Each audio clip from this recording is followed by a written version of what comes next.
The grand ballroom of Manchester Manor had never known a silence so complete. One moment the orchestra had been spinning Haydn into the gilded air, violins sighing, candlelight catching the jewels of England's finest necks and wrists. The next, every bow had stilled, every breath had been swallowed. The music did not fade, it stopped, severed clean, as though someone had pressed a blade to its throat. 300 aristocratic eyes swung toward the center of the hall. There stood Dylan Hayward, the Duke of Manchester, broad-shouldered, immaculate in midnight blue superfine, the gold buttons of his coat catching the chandelier light like small, indifferent suns. He was, by every measurable standard of the age, magnificent. He was also, in this moment, terrifying. His jaw was set like carved marble, his dark eyes that Katie had once believed held the capacity for warmth, were burning with something cold and absolute. In his gloved fist, he held a single folded pamphlet, its cheap ink already beginning to smear at the edges. An anonymous rag, a gutter publication that had materialized at every place, setting like a poisoned gift, passed hand to gloved hand down the length of the banquet table, until the whispers had crescendoed into something impossible to ignore. He had not investigated. He had not questioned. He had simply believed it, because believing it was easier than defending her. "I asked for a Duchess," his voice began, dangerously quiet, the kind of quiet that precedes a storm, "not a disgrace." The words detonated. They rang off the gilded ceiling. They ricocheted off the enormous portrait of the first Duke of Manchester, who stared down from above the fireplace with the same imperious jaw, the same unyielding eyes. They filled every corner of that magnificent, suffocating room and settled like ash over the woman who stood before him. Katie Dale did not flinch. She stood in a gown the color of a winter sky, pale blue silk, modestly trimmed, beautiful in its simplicity against the overwrought finery surrounding her. Her dark hair was braided and pinned, a few soft strands escaping at her temples. Her cheeks were flushed. Her eyes, steady, brown, searingly clear, were wet, though she had not permitted a single sob to escape her. One tear, precisely one, tracked a silent line down the curve of her cheek, but her spine was iron. She looked at him, not with hatred, with something far more devastating. She looked at him with recognition, as though she were finally seeing, with perfect and terrible clarity, the man she had tried so hard to love. A man who wore his title like armor and his pride like a weapon. A man who had chosen a pamphlet over her. The room held its breath, and then Katie Dale did the last thing anyone in that ballroom expected. She did not weep, she did not plead. She did not crumble into the apologetic heap that 300 years of aristocratic expectation demanded of a woman in her position. She reached down, slid the emerald ring, the Manchester heirloom, heavy and cold and green as envy, from her finger. She stepped forward, extended her hand, and placed it with quiet, irrevocable finality into his open palm. Their eyes met. His, stunned, cracking at the edges. Hers, resolved, luminous, heartbroken, and entirely free. She turned.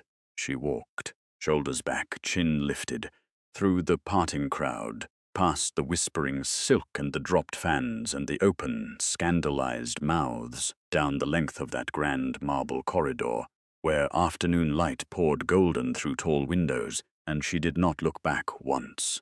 The doors of Manchester Manor opened. The rain received her, and the Duke of Manchester stood alone in his perfect ballroom, holding a ring he suddenly did not know how to deserve.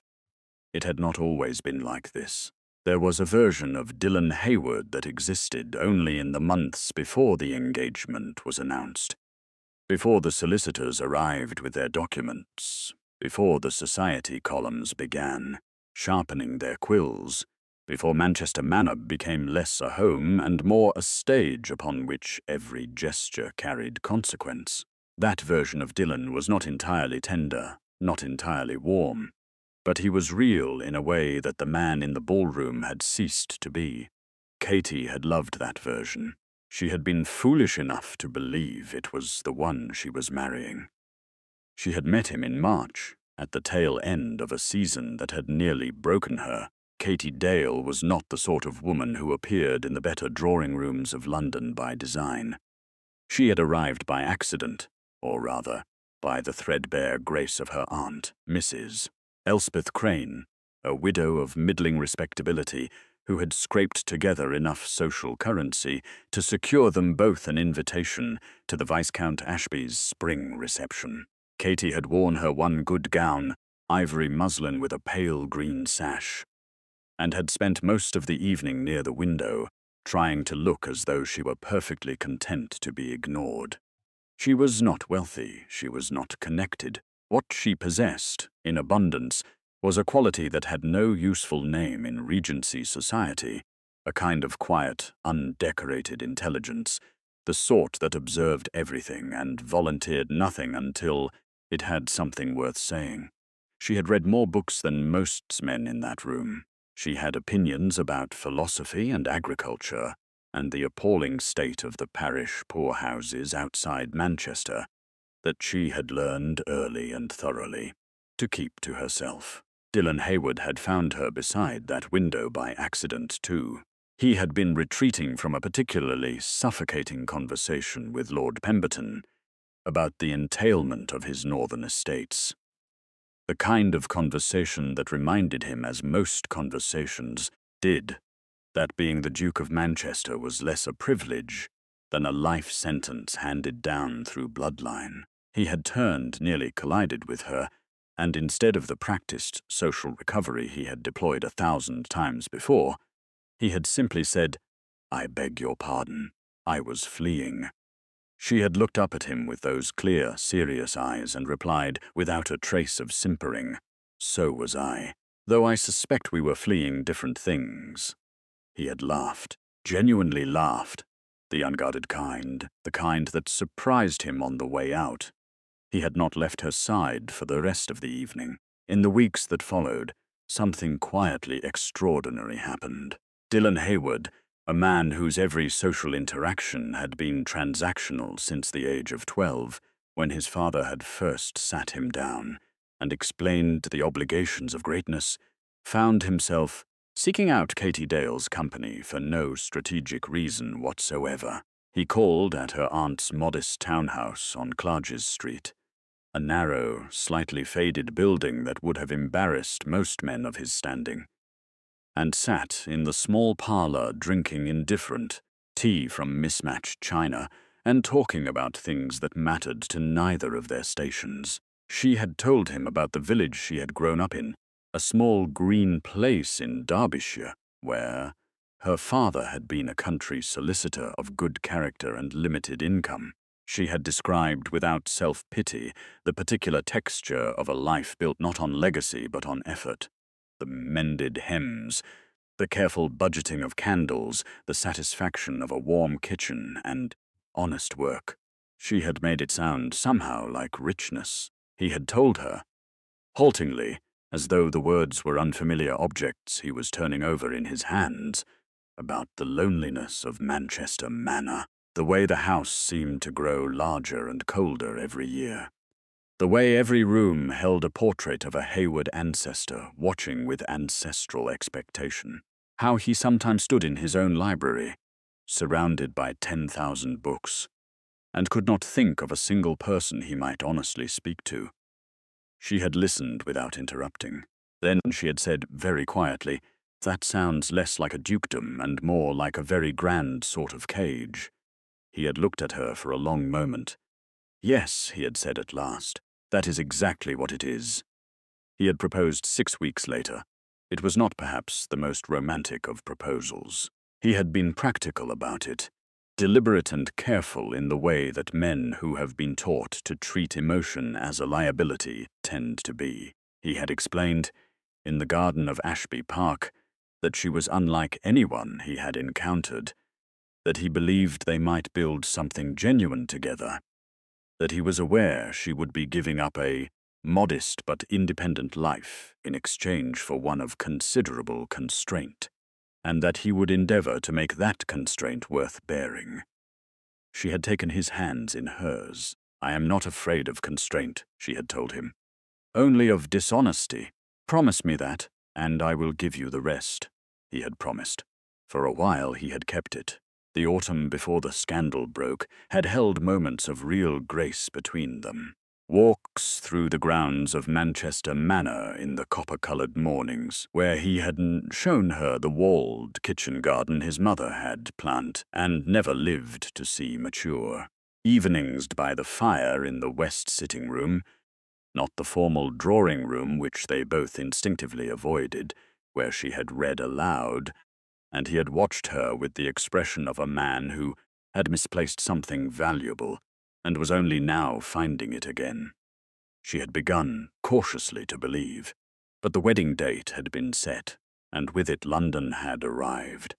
The solicitors, the modesties, the anxious correspondence from distant relatives, the calling cards and the formal dinners and the society columns that had begun, cataloguing her every movement with the hungry precision of collectors. The machine of the Manchester legacy had woken from its dormancy, and it had gears she had not anticipated. She had watched Dylan change the way you watch weather shift over open ground. Gradually, then suddenly. The warmth did not vanish all at once. It retreated, degree by careful degree, replaced by something more armored. He began correcting her opinions in company. He began noting with thinly veiled anxiety who she spoke to and how she was received. He stopped meeting her eyes across dinner tables and started watching, instead, the expressions of the other guests. He was not cruel. Not yet. He was simply afraid. And afraid men, Katie was learning, often dress their fear in the language of standards. She had told herself it was the pressure of the season. She had told herself he would return to himself when the worst of the social obligations passed. She had been wrong, and in the gilded ballroom of Manchester Manor, with rain beginning to streak the tall windows and 300 witnesses holding their collective breath, she had finally, irrevocably, understood just how wrong she had been. Lady Honoria Vane had been born in her own considered opinion, for exactly one purpose. She had understood this with the crystalline certainty of the very privileged from the age of 14. When she had stood beside her mother in the long gallery of Vane Park and studied the portrait of the 6th Duchess of Manchester, a cold, magnificent woman painted in ivory and gold, her spine a perfect column, her expression one of absolute sovereign authority. Honoria had looked at that portrait for a long time. Then she had turned to her mother and announced, with the serene confidence of someone simply stating a geographical fact, that she intended to be the next one. Her mother had not discouraged her. The Vanes were old money, titled and well-positioned. Exactly the sort of family whose daughters were constructed from the earliest possible age for strategic matrimony. Honoria had been educated accordingly. She spoke 3 languages, played the pianoforte with cold perfection, moved through a room with the practiced grace of someone who understood that an entrance was always a performance. She was striking rather than beautiful. Sharp features, pale eyes the color of winter ice, a mouth that smiled with precision and warmth only when warmth was tactically useful. She had known Dylan Hayward since childhood. They had moved in the same circles, attended the same assemblies, shared the same gilded radius of English aristocracy for the better part of 2 decades. And if Dylan had never looked at her the way she had always expected, the way a man looks when he finally recognizes what was always meant for him, she had attributed it to timing. The right moment had simply not yet arrived. Then Katie Dale had appeared at the Ashby reception in her modest ivory muslin and her mismatched opinions, and the right moment had quietly ceased to exist. Honoria had watched it happen in real time. The collision by the window, the unguarded laugh, the 2 of them talking with the absorbed ease of people who have entirely forgotten they are being observed.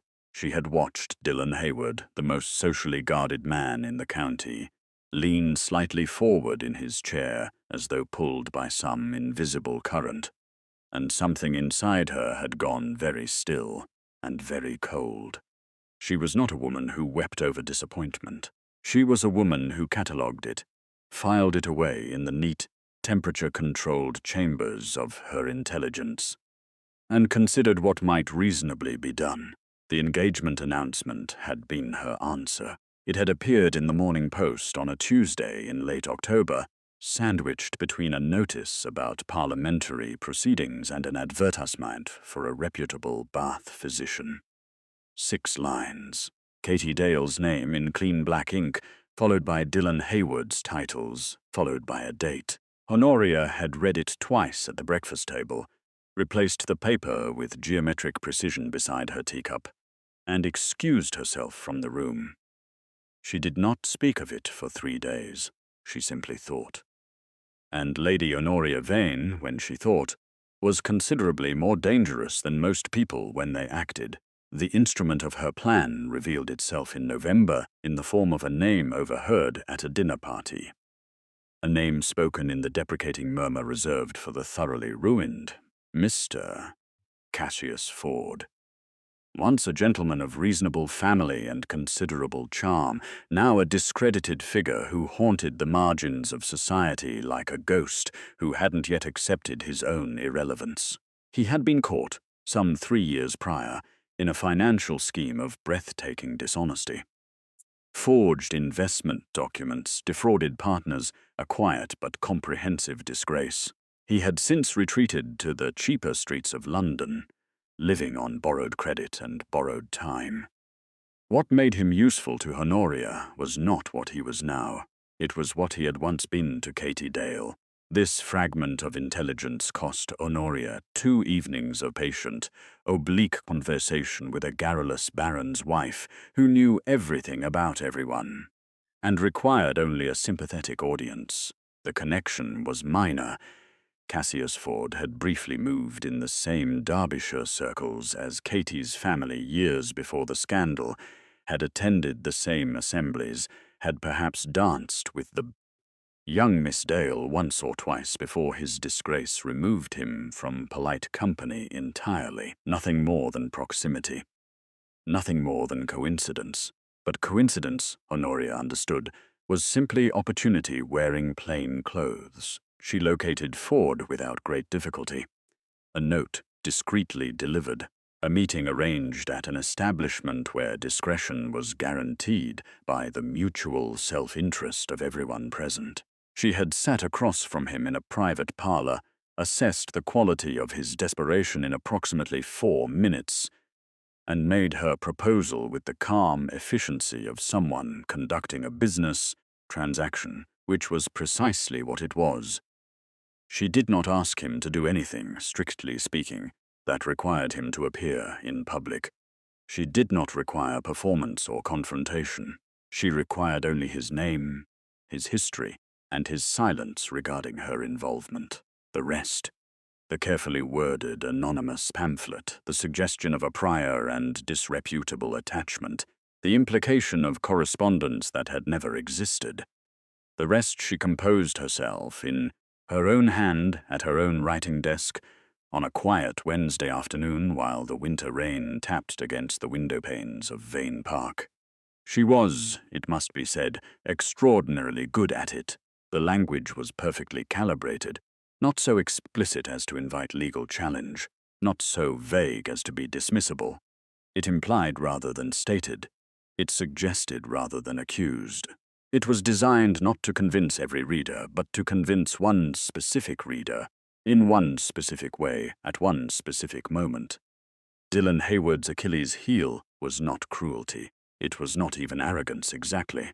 It was the particular, suffocating terror of public humiliation, a fear installed in him so early and so thoroughly that he could no longer distinguish between protecting his family's honor and protecting himself. Honoria had observed this with the detached precision of a naturalist cataloguing a specimen. She knew that if she placed the right document in front of him at the right moment, surrounded by the right witnesses, his fear would do the rest. She did not hate Katie Dale. That would have required a degree of feeling she preferred not to waste on the girl. What she felt was something colder and more implacable. The focused displeasure of a woman who has had what she considers rightfully hers redirected by an inconvenient variable. Katie Dale was not a villain in Honoria's private narrative. She was simply an obstacle, and obstacles, in Honoria's experience, were only a matter of method. The pamphlet was printed by a press that asked no questions for the right sum. It was distributed on the evening of the Manchester Winter Ball, slipped beneath plates, tucked into glove compartments, pressed into the hands of footmen who believed themselves to be delivering a satirical broadsheet of the harmless kind. Honoria arrived at the ball in silver silk and perfect composure.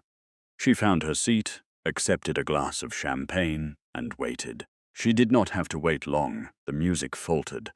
The silence spread like cold water across marble, and Dylan Hayward's voice, when it came, carried every note of the fury and shame she had so carefully arranged for him, aimed with devastating precision at exactly the wrong person. Honoria raised her glass very slightly to no one in particular and watched. The pamphlet arrived the way all truly destructive things do, quietly and all at once. One moment it did not exist within the walls of Manchester Manor, and the next it was everywhere, materializing between the crystal and the candlelight with the silent efficiency of something that had been planned. The winter ball was at its height when the first murmur moved through the room, that particular quality of whisper that has nothing to do with music or merriment and everything to do with blood in the water. Heads bent together. Gloved hands passed folded paper beneath the long banquet table. Eyes slid sideways with the barely concealed hunger of people who have been waiting, without knowing it, for exactly this kind of evening. Dylan received his copy from Lord Ashby, of all people, pressed into his hand, between the fish course and the remove with the grave, reluctant expression of a man delivering a verdict. "You ought to see this," Ashby had murmured. "Before someone else ensures you do." Dylan had read it once, then again. The words were not loud. That was the particular genius of them. They did not shout, they insinuated. They spoke of a Miss K.D., lately of Derbyshire, and her prior and reportedly intimate acquaintance with one C. Ford, a gentleman of now infamous character. They referenced correspondence, they referenced meetings. They wrapped implication in the language of reluctant public concern, the way a blade is sometimes wrapped in velvet. The softness of the presentation making the edge no less lethal. He knew who Miss K.D. was. Every person in that room knew, and he knew the name Cassius Ford. He had heard it. Everyone had heard it, attached always to the same constellation of words. Fraud, disgrace, ruin. A man excised from decent society with the finality of a surgical removal. The pamphlet connected these two names with a thread so fine it was almost invisible, and yet once seen, it could not be unseen. Dylan set it down on the tablecloth beside his untouched wine-glass. He did not look across the room to where Katie sat, laughing softly at something his cousin had said, entirely unaware. He did not seek her face. He did not think, "I will ask her. I will give her the chance to speak." These were the thoughts of a man whose love was stronger than his fear.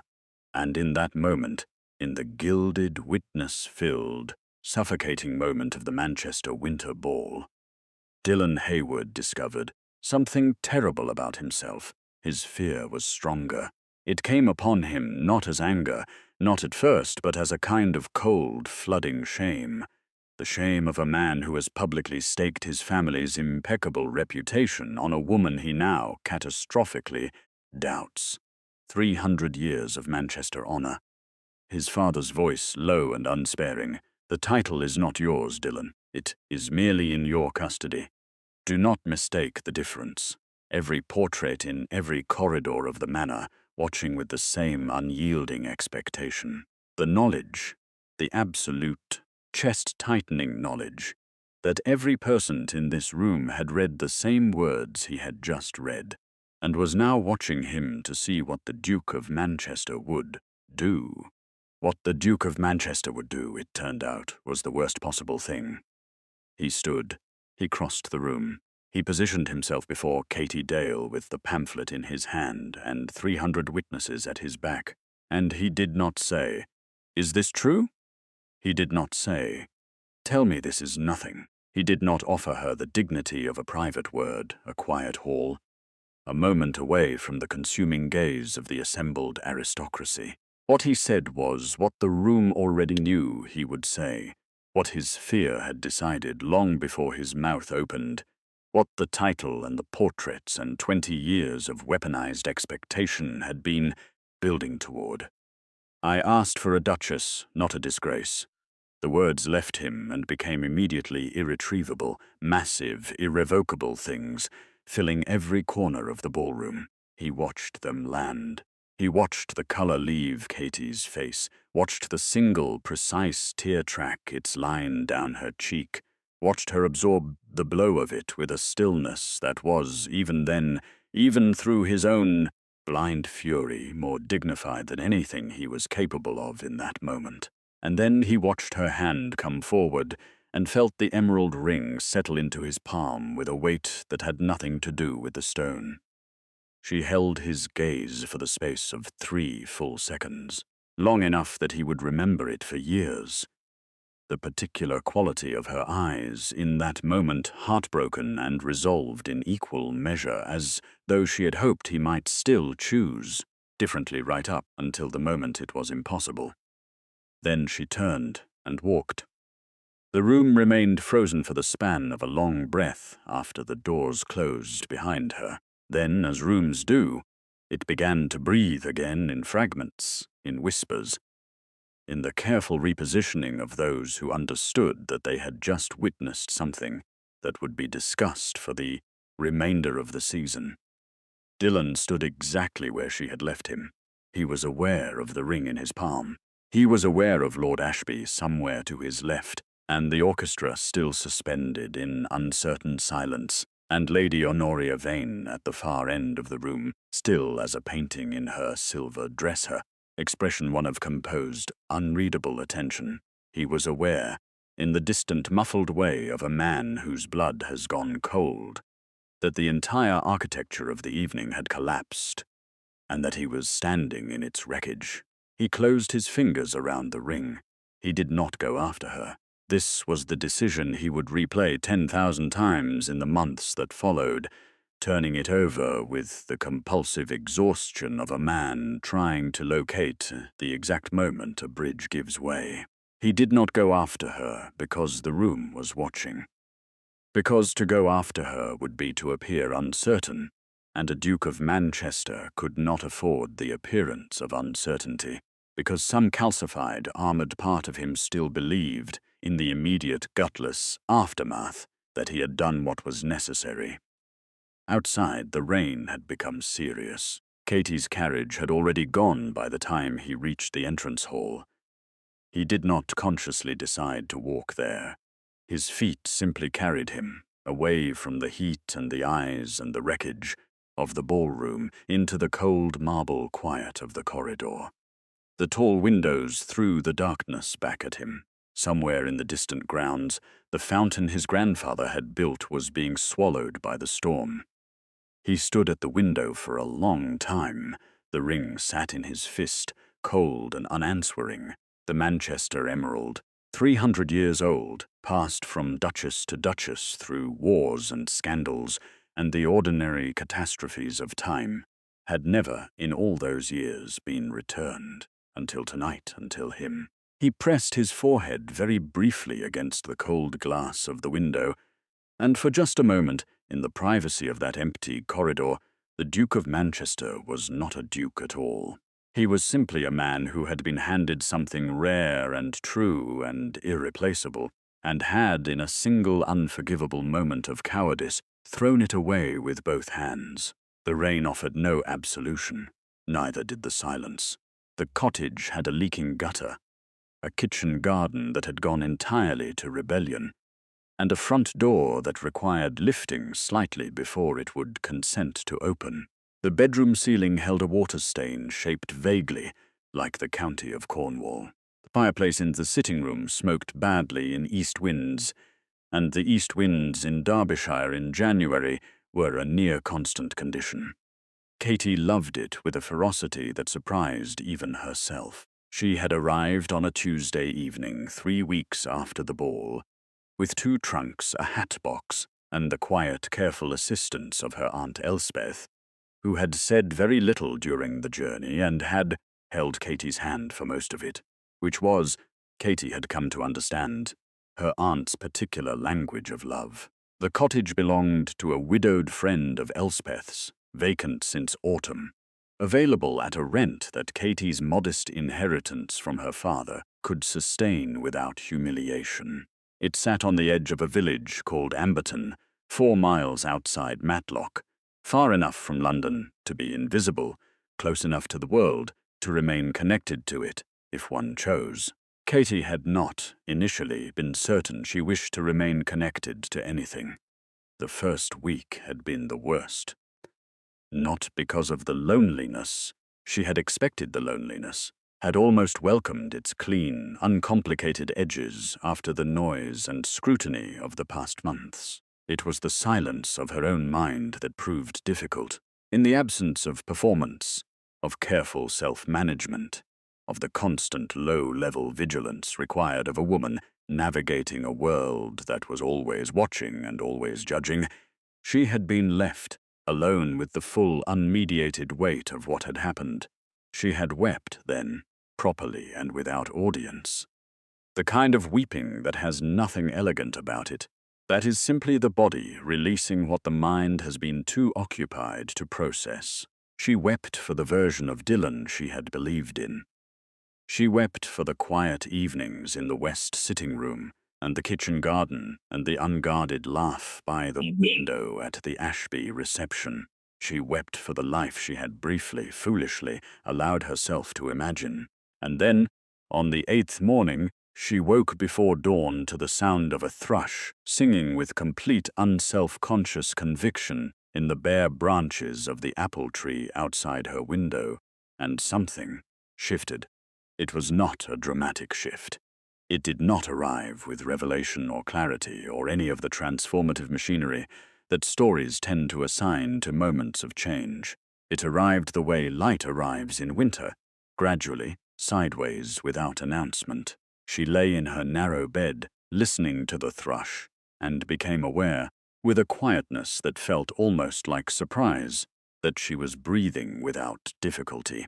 That the ceiling with its Cornwall-shaped stain was simply a ceiling, that the day outside the frosted window was a day that belonged entirely to her, with no performance required of it, no audience to satisfy, no careful calibration of herself against someone else's expectation. She got up, she made tea.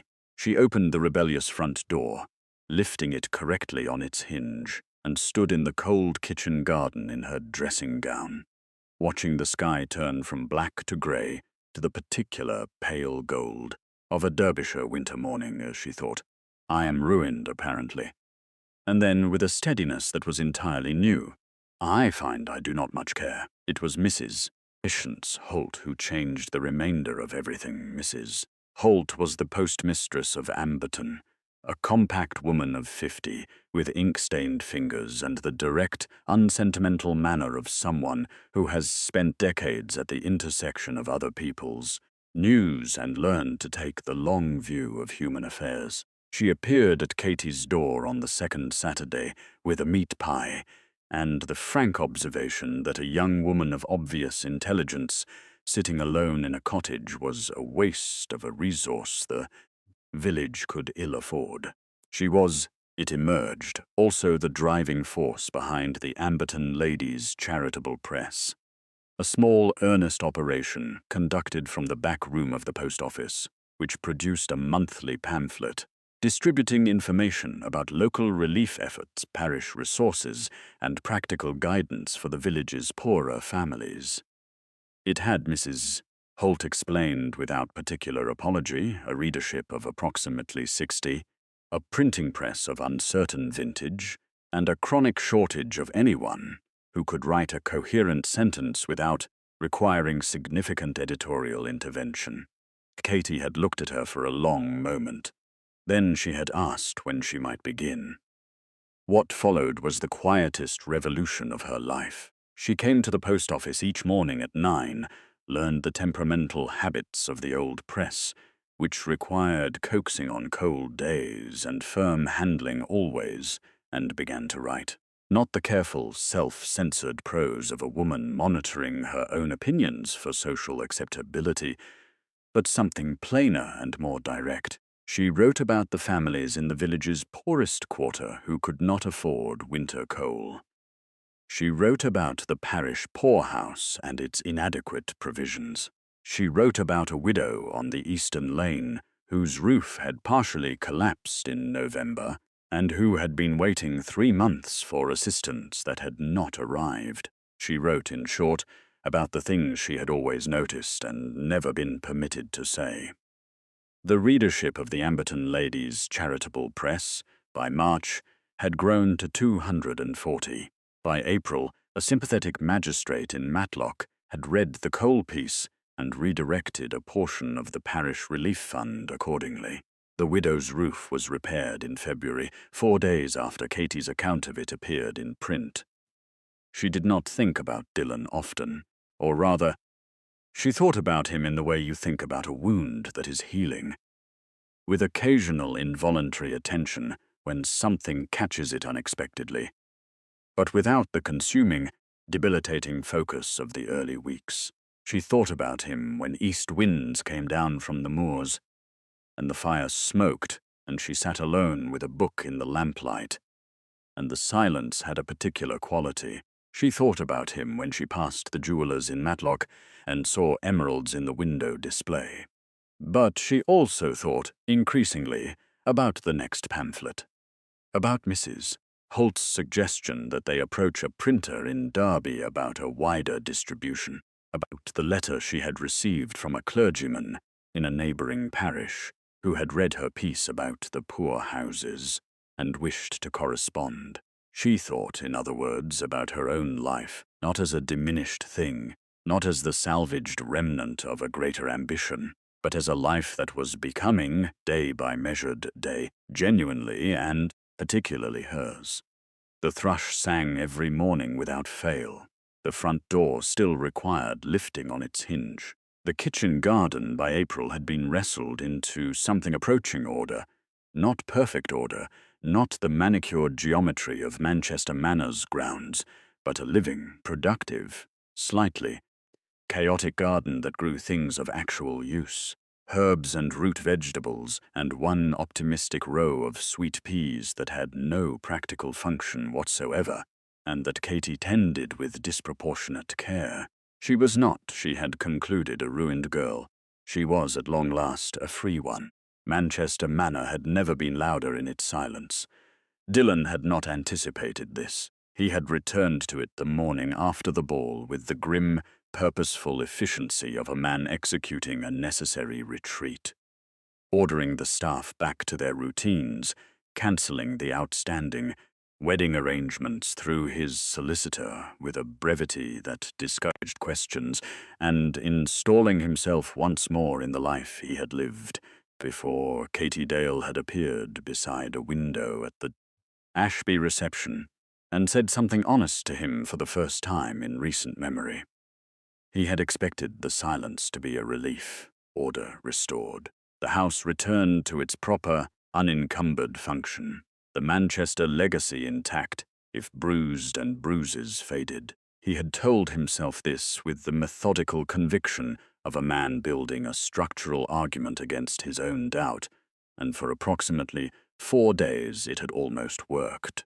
On the 5th day he walked into the west sitting room. He did not know why he went there, specifically. His feet made the decision independently of his better judgment, carrying him down the corridor and through the door, before he had consciously formed the intention. The room was exactly as it always had been. The chairs before the fireplace, the side table with its lamp, the shelf of books he had never particularly read, but which had always been there, solid and decorative, fulfilling their ancestral obligation. It was also entirely catastrophically wrong, not in any way he could have pointed to with precision. Nothing was missing, nothing was displaced, and yet the room felt amputated, as though something essential had been removed from it so thoroughly that the absence had a physical quality, a shape, the outline of a woman reading aloud in the lamplight while the fire talked quietly to itself, and the rest of the house fell away into irrelevance. He stood in the doorway for a moment. Then he closed the door and did not go back. He attempted, instead, the life of the Duke of Manchester. He attended the parliamentary sessions to which his title obligated him and sat through debates about corn tariffs and road improvement with the attentive blankness of a man whose mind is conducting a separate and entirely private conversation. He accepted dinner invitations from the appropriate families and said the appropriate things, and declined, with courteous vagueness, all inquiries about the broken engagement. He reviewed his estate accounts with his steward, approved the repair of the Northfield drainage, corresponded with his man of business in London about the quarterly rents. Everything was correct. Everything was entirely, suffocatingly correct. He found himself, in the long evenings, simply standing at windows.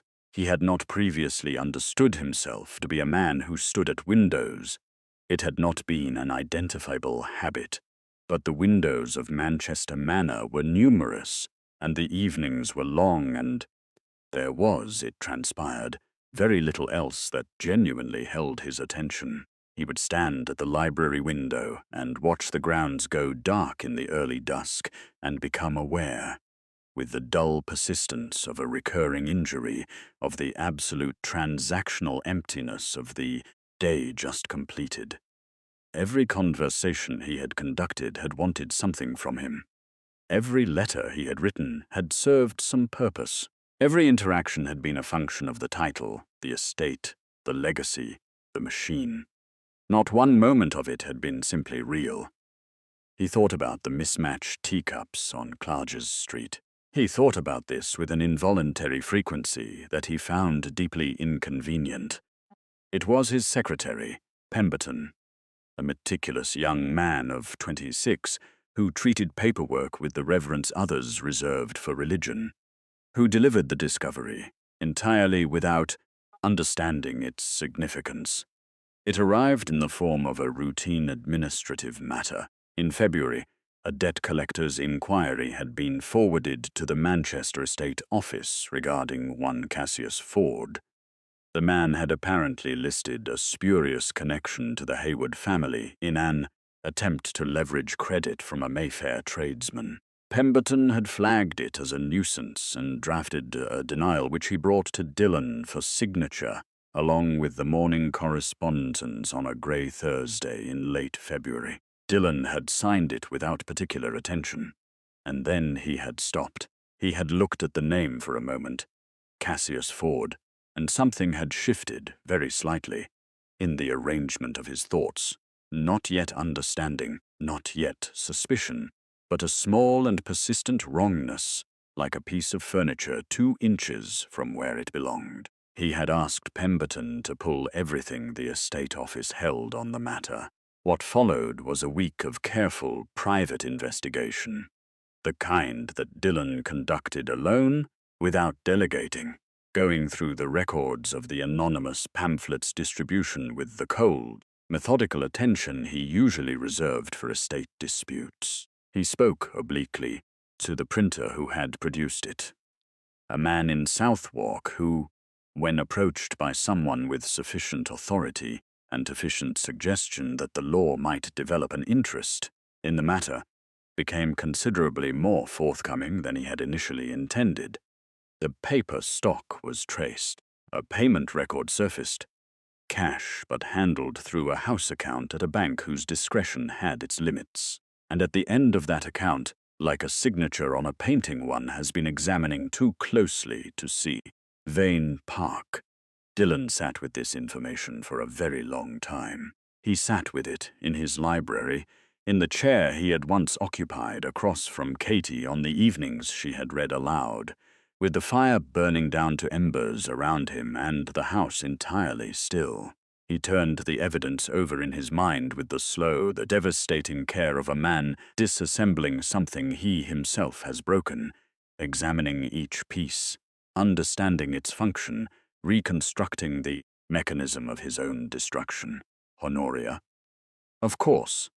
The silver dress, the composed expression, the glass raised to no one in the moment before the storm broke. He had registered it at the time as mere composure and filed it accordingly, because his mind had been otherwise entirely consumed. But now, returned to him with the brutal clarity of retrospect, it had a different quality entirely.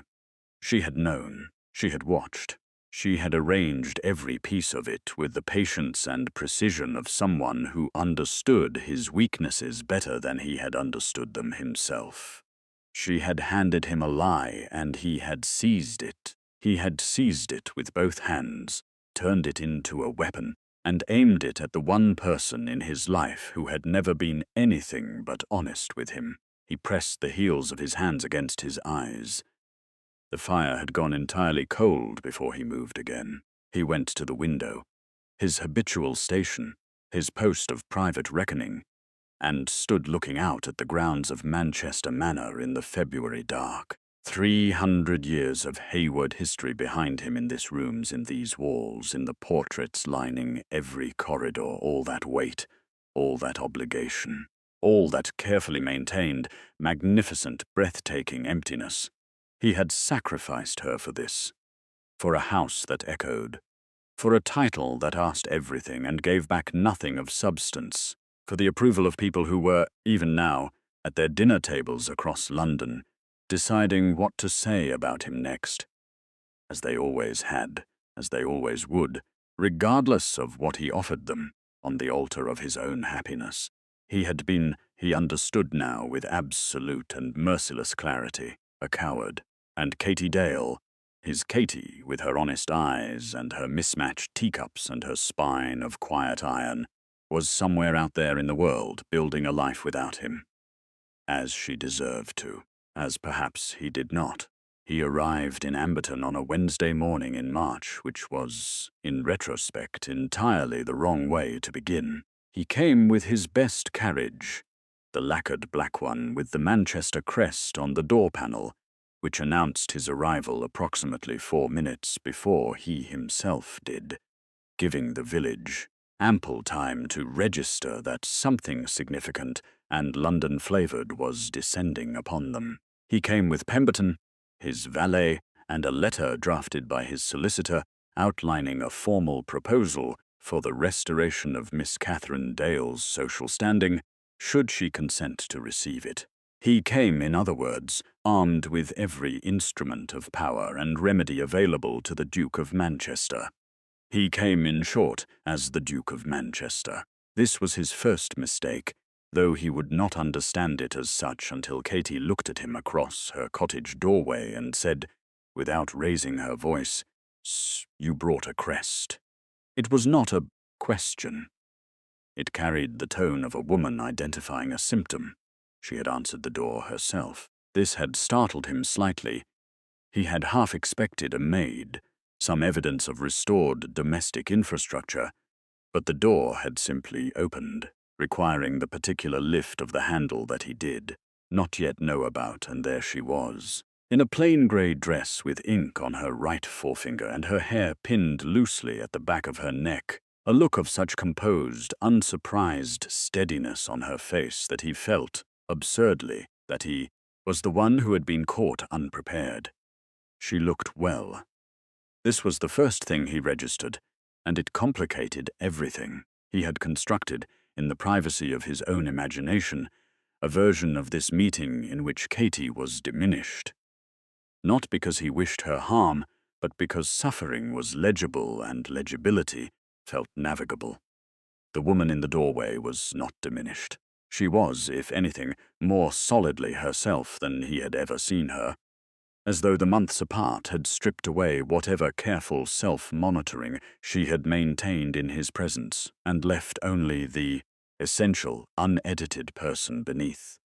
She stepped back and let him in, which he had not entirely expected. The cottage was small and warm and smelled of wood smoke and something herbal from the kitchen. Papers covered the table by the window. He caught a glimpse of close-written columns, the masthead of a small pamphlet, a pot of ink with its lid left off. She did not tidy them away. She simply cleared 2 chairs by the fire and sat in one and waited with her hands in her lap for him to speak. He had rehearsed this. He had, in fact, rehearsed it with considerable thoroughness during the 4-hour carriage journey from Manchester, refining the language, sequencing the arguments, finding the precise register between authority and contrition that he believed the situation required. He had prepared, in essence, a very well-constructed speech. He delivered approximately 40 seconds of it before she held up one hand. Dylan. The name in her voice without the title. It still did something to him that he had no useful vocabulary for. "What is it exactly that you are offering me?" he recalibrated. "A full restoration of your reputation. I have the evidence of Honoria's forgery. The paper trail is unambiguous. My solicitor has drafted a public statement. I can place it in every major London paper within the week. I can have the pamphlet formally discredited, Forder's connection to Honoria documented, the entire fabrication dismantled in the public record. Your name will be entirely cleared." He said this with the quiet confidence of a man presenting a solution of undeniable merit. Katie looked at him for a moment. Outside, the east wind moved through the apple tree with a sound like a long exhale. "And then," she said, "I beg your pardon, after my reputation is restored." She said the words with a careful neutrality that he was only beginning to understand was not neutralness at all, but precision. What happens, then, in the version of this you have planned? He had, in truth, not fully worked out the architecture beyond the restoration.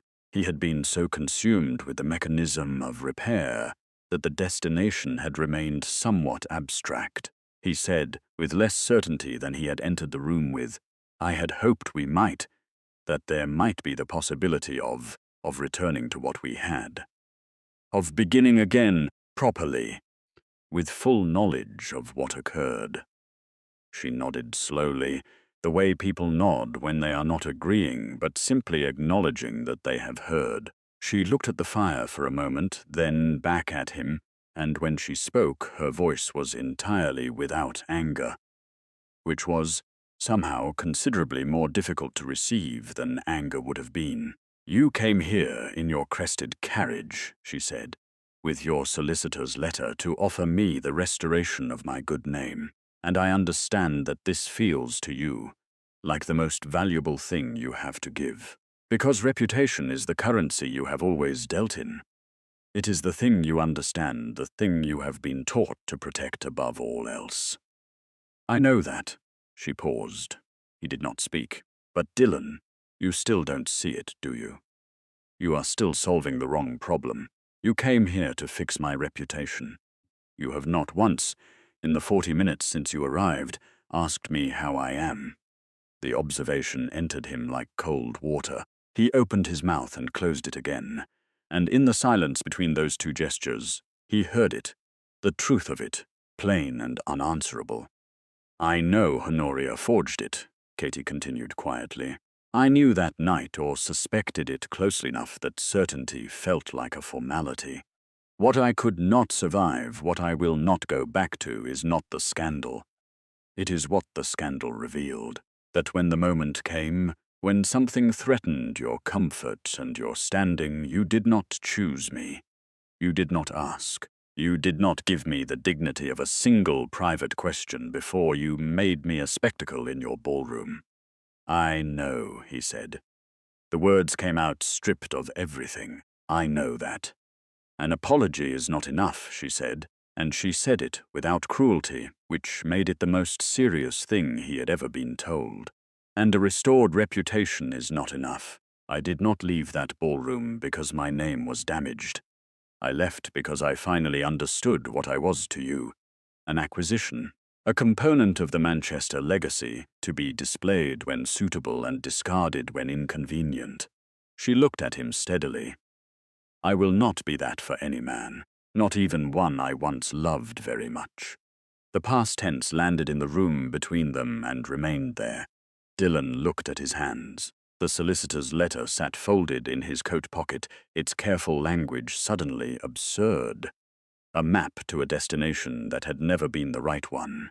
"Then tell me," he said at last, and his voice had shed something, some final protective layer of ducal composure, leaving it simply human. "Tell me what it would require, not of my solicitor, of me." Katie was quiet for a long moment. Through the window, the Derbyshire hills held their pale March light without comment.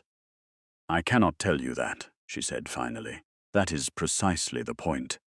If I tell you what change looks like, you will perform it. You are very accomplished at performance. We both know that. What I need, if such a thing is even possible, is for you to find it yourself. To understand, without my instruction, what it would mean to choose a person over a reputation. To become a man who would not need a solicitor's letter to tell him where to begin." She stood. The meeting, he understood, was over. "I am glad you came," she said at the door. And she meant it. He could hear that she meant it, which was its own particular variety of painful. "But do not come back the same way." He walked to his crested carriage in the thin March sunshine. Pemberton said nothing, which was the most useful thing he could have done. Dylan did not speak for the first hour of the return journey.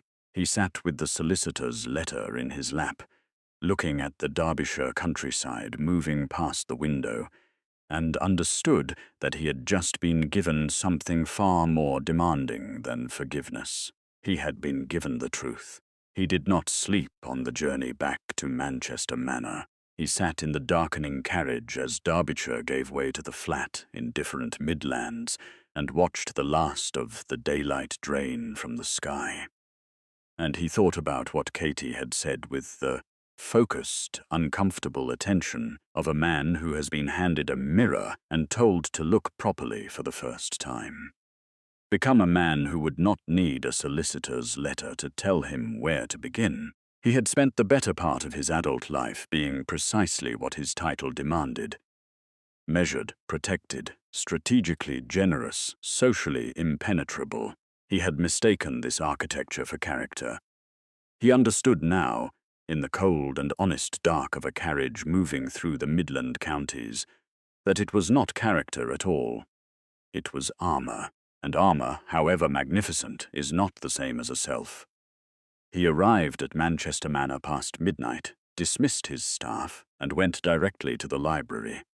He sat at his desk and he wrote, not the careful, solicitor-reviewed prose of a man managing a situation, but something plainer and more costly, a full account of Lady Honoria Vane's fabrication, documented with every piece of evidence the investigation had produced, the printer in Southwark, the Vane Park bank account, Cassius Ford's written testimony, which Dylan's investigators had obtained in exchange for the quiet settlement of certain debts. Ford, it turned out, had not required enormous persuasion once it became clear that his alternative was considerably worse. The account named Honoria directly, without the softening of implication, without the aristocratic courtesy of careful language. It was, by the standards of polite society correspondence, extraordinarily blunt. He wrote it in his own hand, he signed it with his own name. He did not send it to his solicitor for review. He posted it to the editors of 3 London papers before breakfast.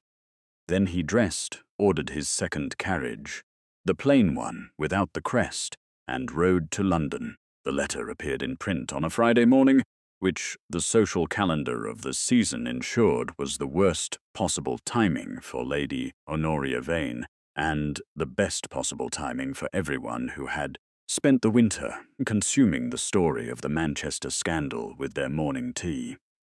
Dylan had not attempted to manage the timing strategically. The timing was simply what it was, a function of print schedules and postal routes entirely outside the machinery of his control. He had, for perhaps the first time in his adult life, done something consequential without calculating its management in advance. And the sensation was so foreign it had kept him wakeful for 2 nights running. He was in London when it broke. He had taken rooms at his club rather than opening the Mayfair townhouse. A choice that turned out to be quietly significant, placing him at the center of the precise social geography where the letter would land with greatest impact. He was drinking coffee in the reading room when Lord Ashby arrived, considerably earlier than was his custom, with a copy of the paper folded under his arm and an expression of profound, searching attention.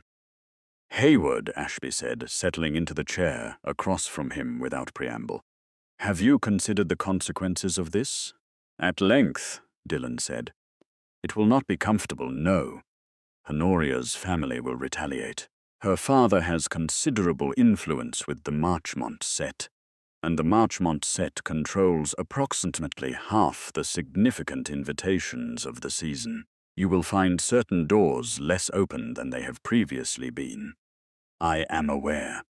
Ashby studied him for a moment with the expression of a man recalibrating a long-held assessment. "You're not troubled by that." It was not a question, but Dillon answered it anyway. "I find that I am not," he said, and discovered in the saying of it that this was entirely true. What followed was neither clean nor swift. The letter detonated through London society with the force of something that had been structurally inevitable. A weight that had been suspended too long finally released. The Vane family responded through their own channels, disputing the evidence, questioning Dillon's motives, deploying the formidable social machinery of 3 generations of aristocratic connection. There were counter-narratives. There were dinner tables where Dillon's name was spoken with the particular inflection reserved for men who have committed the unforgivable sin of making the comfortable uncomfortable. He attended every public engagement he had accepted. He did not cancel. He did not retreat to Manchester Manor to wait for the atmosphere to settle. He appeared at the parliamentary sessions and the club dinners and the gallery openings and the afternoon calls. And he did so without the crested carriage, without Pemberton arranging his approach, without the elaborate social scaffolding that had previously preceded his every public appearance. He appeared simply as himself, which was a man who had done something wrong, who had done something right in consequence, and who had no particular argument to make about either. He was civil to those who were civil to him. He was equally civil to those who were not. He did not perform contrition. He did not make speeches about redemption or personal growth or the lessons of adversity, the language that society offered men who needed rehabilitation, tended toward the self-congratulatory, and he had no appetite for it. He simply continued to exist, publicly, stripped of the most comfortable of his protections, and allowed the chips of social consequence to arrange themselves as they would. It was, objectively, the most exposed he had felt since the age of 12, when his father had first sat him down and explained the obligations of the title. And it was, he turned this observation over carefully, uncertain of it, then certain. It was not unbearable. It was not remotely as unbearable as he had spent 20 years believing it would be. Honoria, for her part, withdrew from the season entirely by mid-April. Her family issued a statement of the carefully worded, non-admitting variety that satisfied no one and confirmed by its very evasiveness everything that needed confirming. Dillon did not pursue further action. He had not done this for her destruction. He had done it for a single, specific, necessary reason, and that reason had been accomplished. Katie Dale's name was cleared, not repaired. Cleared, the distinction mattered. Repair implied damage that had been real. Clearing acknowledged that the damage had been manufactured from nothing and returned to nothing. The papers that had sniffed around the original scandal now covered its debunking with equal appetite, and if their interest was prurient rather than principled, the effect was nonetheless real. The woman who had been labeled a disgrace was now, by the arithmetic of public opinion, something considerably more interesting. A woman who had been wronged, had walked away with dignity, and had been vindicated entirely. Dylan received this information not through the papers, but through a brief, factual note from his cousin, who had it from a friend in Derbyshire, who had it from the postmistress of a village called Amberton. Miss Dale continues well. Her pamphlet has apparently acquired a readership in 3 counties. He read this note several times. He folded it and placed it in the inside pocket of his coat, against his chest, where it remained for the rest of the day. He stood at the window of his club that evening, his habitual station, his post of reckoning, and looked out at the London streets in the April dusk. The city moved below him with its usual and magnificent indifference, entirely uninterested in the internal adjustments of one duke among many. He was not the same man who had stood at the window of Manchester Manor in February, pressing his forehead against cold glass. He was not transformed. Transformation was too large and too clean a word for what had actually occurred, which was slower and more incremental and considerably less comfortable. He was simply, perhaps for the first time, in honest possession of himself. It was not enough. He knew that. Katie had told him, with characteristic precision, exactly what an apology and a restored reputation added up to, and the sum was insufficient. But it was at last a beginning that belonged to him. The rest, he understood, would have to be earned. The Hartley Gallery on Piccadilly had, in its 30 years of operation, hosted exhibitions of considerable distinction. It had shown the work of painters who subsequently became famous, and painters who subsequently became cautionary tales, and it had done so with the same elegant, high-ceilinged impartiality, its tall windows admitting the same quality of London light, regardless of the merit of what hung beneath them. It had not, in 30 years, hosted an exhibition quite like this one. The show was titled with the plain directness that had become something of a signature: Voices from the Parish, Illustrations and Accounts of Rural Life in the English Counties.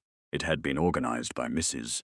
Patience Holt of Amberton, expanded through the connective tissue of 3 county charitable societies, and it featured, alongside watercolors by a retired schoolteacher from Lincolnshire and Penn, studies by a Shropshire clergyman with a gift for architectural detail, a series of illustrated written accounts by a contributor listed in the program simply as K. Dale, Derbyshire.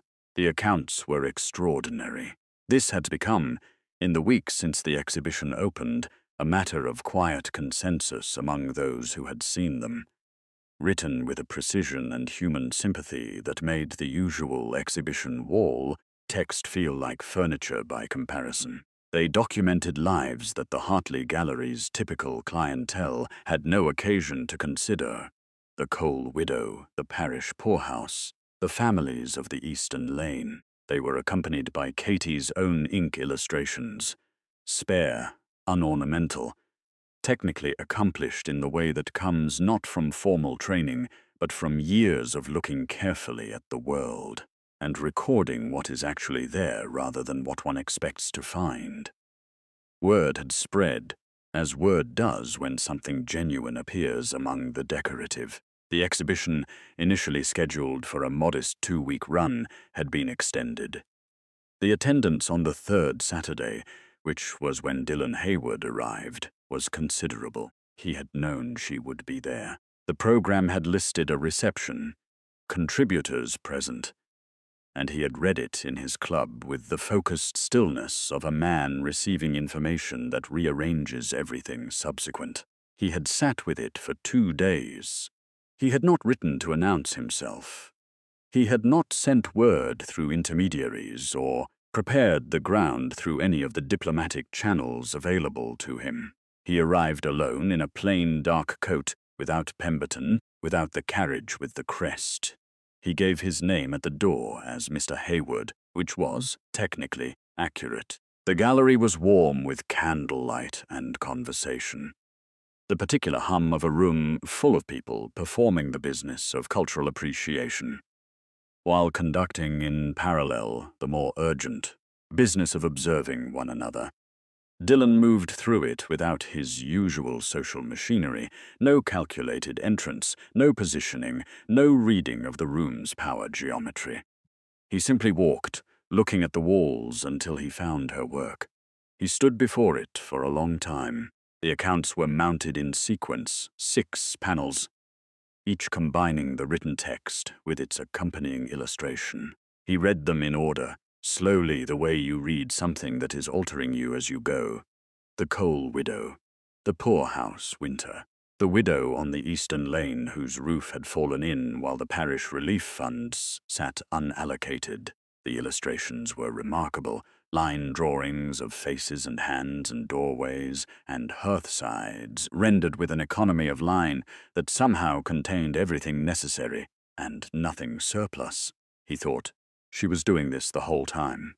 All those months in his drawing rooms, calibrating herself for his comfort, she contained all of this and said none of it. The shame of that was quiet and total. He found her across the room approximately 20 minutes after he arrived, standing with Mrs. Holt and a gentleman he did not recognize, a printer from Derby, he would later learn, with whom Katie was apparently in productive correspondence about a wider distribution arrangement. She was in deep green silk, her dark hair pinned simply, and she was laughing at something the printer had said. A real laugh, unperformed, the kind that had no audience in mind. She saw him at the moment the laugh finished. The transition was not dramatic. She did not startle, did not pale, did not reach for a social mask. She simply became still, in the way of someone who has just been required to be present in a situation they had not fully prepared for. She said something brief to Mrs. Holt, who glanced across the room with the alert, unsentimental attention of a postmistress, and then Katie walked toward him. The room, which had been conducting its parallel business of social observation, began, almost imperceptibly, to attend. They met in the open space before the final panel of her exhibition. Around them, at various distances, the assembled guests of the Hartley Gallery maintained the elaborate pretense of looking at art while doing nothing of the kind. Dillon was aware of this. He suspected Katie was aware of it too. He no longer particularly cared, which was itself a measure of how much had changed. "You came," she said. Not an accusation, not quite a welcome, simply an acknowledgement of fact offered in the tone of a woman who has learned to receive the world as it arrives rather than as she might prefer it. "I read the program," he said. "I wanted to see your work. And it is remarkable." He said this without ornament because it was true and because ornamentation would have been an insult to both of them. "You were doing this, thinking this, seeing this the entire time." She held his gaze. "Yes, I did not ask." "No," she said. "You did not." The quiet between them had the quality of something load, bearing not uncomfortable, but substantial, requiring acknowledgement. Around them the gallery murmured and glittered, and pretended not to watch. Dillon did not reach for his solicitor's letter. He did not reach for a prepared speech or a strategic sequence of arguments, or any of the instruments of the man he had spent 34 years constructing. He reached, instead, for the plain and terrifying truth which Katie had told him was the only currency she would accept. "I have spent the past 4 months," he said, "attempting to understand what it would mean to deserve you, not to win you back. I am aware that is not something that can be won, but to deserve the consideration of your company. I cleared your name because it was the right thing to do, not as a negotiation. I have made myself available to the same scrutiny I once feared, because I needed to know whether I could survive it, and I found that I could. I have tried in every way I know how to become a man whose first instinct is not the protection of his own standing, He paused. In the Hartley Gallery, 30 people found reasons to study the middle distance. I am not certain I have succeeded, he continued. I think that is probably work without a completion date. But I know this. I am standing here, in front of everyone who judged us both, without a strategy and without a contingency, asking you a question that has nothing to do with reputation or legacy or the Manchester name. He did not reach for her hand. He did not orchestrate the moment. He simply stood before her as he was, uncertain, altered, stripped of everything decorative, and said what was true. I love you, Katie. Not the idea of you, not the function of you, not what you might contribute to the Hayward legacy.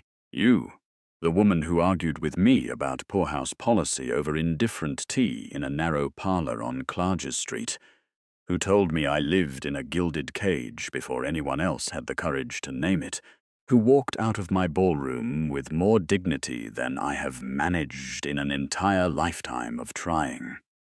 The gallery had arrived at the particular quality of silence that gathers when a room full of people simultaneously stops pretending. I am not asking you to be a duchess, Dillon said. I am asking whether you might consider being with a man who is still, honestly, learning what he is without the title. On whatever terms you name, at whatever pace you require, with the full understanding that you owe me nothing, and I owe you considerably more than I am capable of repaying. Katie looked at him for a long, steady moment. Her eyes, clear, brown, searingly honest, moved across his face with the careful attention of a woman reading something important and refusing to rush it.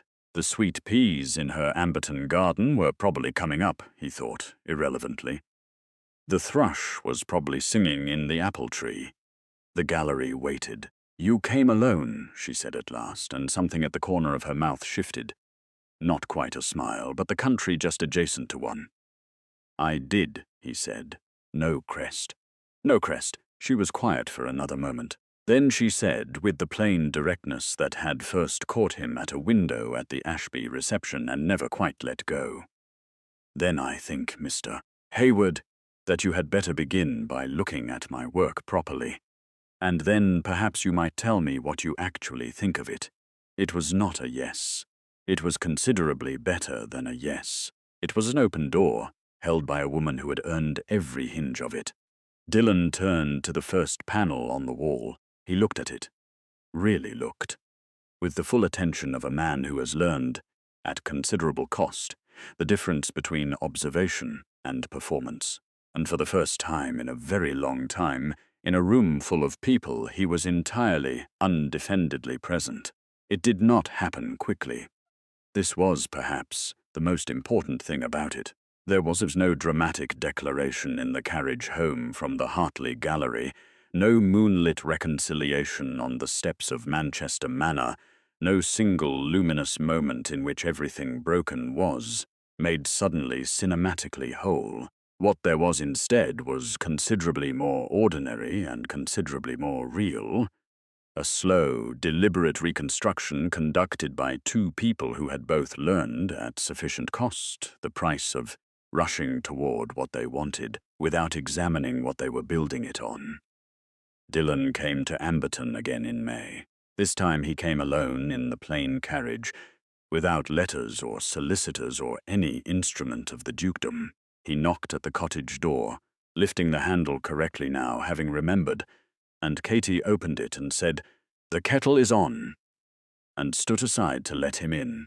They sat in the two chairs by the fire and talked for 3 hours about things that mattered and things that did not. And when he left in the early evening, she stood in the doorway of the cottage and watched the carriage until it was gone, and then she went inside and sat for a while in the quiet, and found that the quiet had changed its quality. He came again in June and July. Sometimes she came to him, to the west sitting room at Manchester Manor, which she had been quietly afraid to re-enter and which turned out, once entered, to be simply a room, warm and familiar, that remembered her. She brought papers from the press and spread them on the side table and showed him the expansion plans. Derby, then possibly Sheffield, a network of charitable publications that Mrs. Holt had conceived and Katy was increasingly responsible for realizing. He read them with genuine attention, asked questions that demonstrated he had understood, and suggested, carefully, a connection with a sympathetic member of the Parliamentary Committee on Parish Relief that turned out to be considerably useful. He did not offer the connection as a gift or a demonstration. He offered it the way you offer something to a person whose work you respect. As a practical thought between equals, she accepted it in the same spirit. This was new. This was the thing that had not existed before. The thing that had been quietly impossible in the architecture of their first engagement. The simple, functional experience of being two people in honest conversation about things that mattered, without the elaborate choreography of social performance surrounding every exchange. It was, Katy thought, what she had glimpsed in those early months before the title had reasserted its weight. Except that it was steadier now, built on ground that had been tested. She said yes in September, not to a formal proposal. There was no formal proposal, exactly, which was itself the point. They were walking along the edge of the Amberton field in the early autumn afternoon, the hedgerows still holding the last of the summer's green, and Dillon had said, quietly and without preamble, that he would very much like to spend the rest of his life in her company if she was willing, and that he had no particular requirements about the form that took. She had stopped walking. She had looked at the hills for a moment, the familiar Derbyshire hills, the ones that had received her in January, when she had nothing but her two trunks and her dignity, and then she had looked at him, at his face, which had changed in ways she had been cataloguing for months without entirely naming. The absence of the careful social mask, the presence of something quieter and more habitable in its place. On my terms, she said. On your terms, he agreed immediately. Entirely and without negotiation. I will not give up the press. I would not ask you to. I think the Sheffield expansion is the right next step for what it is worth. It is worth something, she said, since you have now read every issue. Twice, he said, some of them 3 times. She looked at him a moment longer. Then she took his arm and they continued walking, and it was decided. They were married on a Thursday morning in October in the small parish church of Amberton, which held approximately 60 people and smelled pleasantly of old stone and harvest flowers. The guest list had been composed with the same plain directness that characterized everything Katy now put her name to. Family, genuine friends. The people who had actually been present during months that mattered. Mrs. Patience Holt sat in the second pew in her good wool coat and wept without embarrassment.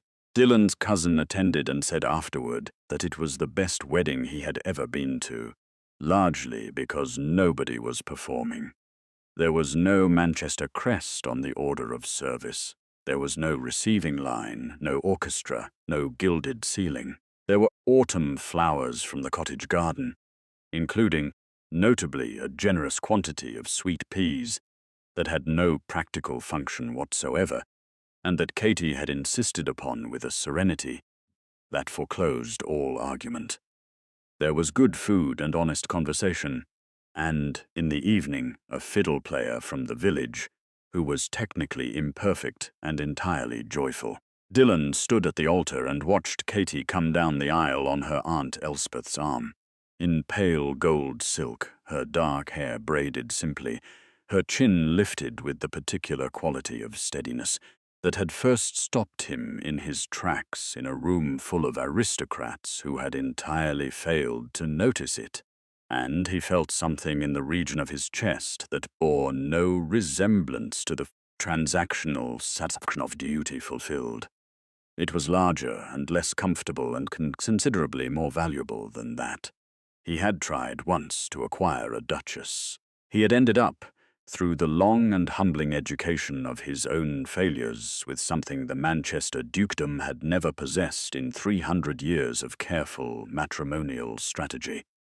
A genuine partner. The word nobility derives from the Latin nobilis, meaning, at its root, not titles or estates or the careful management of ancestral reputation, but simply known, recognizable, visible for what one truly is. Dylan Hayward, the 7th Duke of Manchester, came to understand this gradually in the ordinary days that followed the ordinary Thursday in October. He came to understand it in the west sitting room in the evenings, where the fire talked to itself and Katie's papers spread across the side table, and they argued with the comfortable directness of people who have stopped managing each other about parish relief policy and the Sheffield expansion, and whether the Cornwall-shaped water stain on the Amberton cottage ceiling ought to be repaired or simply accepted as a feature. He came to understand it in the moments when he caught himself in some London committee room or parliamentary session about to say the careful, armoured, strategically useful thing, and chose instead to say the true one, and found that the world, contrary to everything he had been raised to believe, did not collapse. He came to understand it most clearly on a morning in the following spring, when he stood in the walled kitchen garden of Manchester Manor, the one his mother had planted and never lived to see, mature, watching Katie walk the rows with a kind of absorbed, practical contentment, her ink-stained fingers trailing along the new growth, the Derbyshire morning doing its sideways, unannounced thing with the light, and he understood, with a fullness that required no further evidence, that this, precisely this, the ordinary irreplaceable substance of it, was what he had nearly destroyed, himself trying to protect himself from. The weight of the Manchester crown had not disappeared. The obligations remained. The portraits in the corridors watched with their ancestral expectation. The machine of the dukedom continued to require its maintenance, but it no longer governed him. It was at last simply where he lived, not what he was. What he was known. To one person, fully and without flattery, seen in the most undecorated version of himself and chosen anyway. Katie looked up from the garden rose and found him watching. She raised an eyebrow with the particular expression that meant she was about to say something direct and probably accurate. "You are standing at a window again," she observed, though there was no window, only the open morning air. Metaphorically. "Force of habit," he said. "Come and do something useful instead." He crossed the garden to where she stood, and he did. End. Thank you for walking this journey with Katie and Dylan. From the silenced ballroom to the small parish church in Amberton, you stayed through every difficult chapter. The heartbreak, the reckoning, the slow and honest rebuilding. That means more than any words here can adequately express. Stories like this one exist because readers like you choose to show up for them. If Katie's quiet courage moved you, if Dylan's long road back to himself felt worth following, if any single line in these pages stayed with you longer than expected, let me know in the comments below. I read every one. And if you believe someone else needs this story right now, share it. You never know who is sitting somewhere, needing permission to hand back the ring. Like this post, leave a comment, subscribe for more, and turn on your notifications because the next story is already coming. See you in the next one.